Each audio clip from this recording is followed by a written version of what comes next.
On va parler de l'international maintenant, un sujet assez vaste.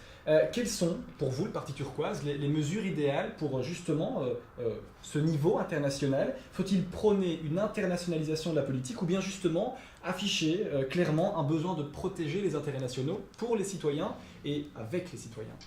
Je crois qu'il y a d'abord une chose, la mondialisation, vous ne l'arrêterez pas. Internet, vous n'allez pas l'arrêter. Les déplacements, les voyages, vous n'allez pas l'arrêter, à moins de devenir la Corée du Nord, ou un pays de ce style-là. Donc, l'international s'imbrique dans le national.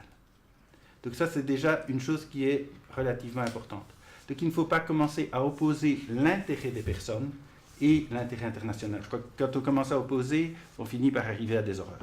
Ça, c'est déjà une première chose. Ce qu'il faut faire, c'est qu'il faut se mettre en état dans le pays d'utiliser finalement cette mondialisation pour en tirer un avantage, donc éviter de se pénaliser de ce côté-là. Ça, c'est une première chose. Deuxième chose, il y a aussi ce que je vais appeler la paix, la sécurité dans le monde. Là, il faut bien se dire, c'est que beaucoup de guerres et autres ont été, tout compte fait, générées par des interventions qui sont des interventions qui ont été peut-être dans d'autres buts, ou peut-être maladroites. Ne faisons pas de procès d'intention, mais qui ont créé beaucoup de problèmes.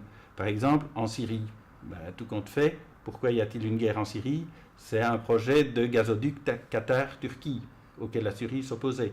Ça a peut-être généré aussi tous les malheurs qu'on a en Syrie. Donc il faut bien se dire qu'il y a eu des interférences qui ont généré beaucoup de guerres, et beaucoup de populations n'auraient pas eu de guerre s'il n'y avait pas eu toutes ces interférences. Moi, j'ai eu l'occasion de travailler en Angola et de voir ce qui se passait. La politique américaine, là, a tout compte fait beaucoup de morts et beaucoup de blessés sur le dos. Pourquoi? Parce qu'elle a favorisé un des deux groupes. Elle lui a permis de reprendre de l'influence par une voie que je dirais militaire suite à des élections, à des pseudo-élections organisées. Donc là, on a finalement généré beaucoup de dégâts dans ces pays-là, dégâts qu'on est en train de supporter. La Libye, on a éliminé peut-être Kadhafi, c'est Sarkozy qui l'a éliminé. A-t-il eu une bonne idée? Il a éliminé pour essayer de garder le franc CFA. Donc là, ça a généré beaucoup de problèmes.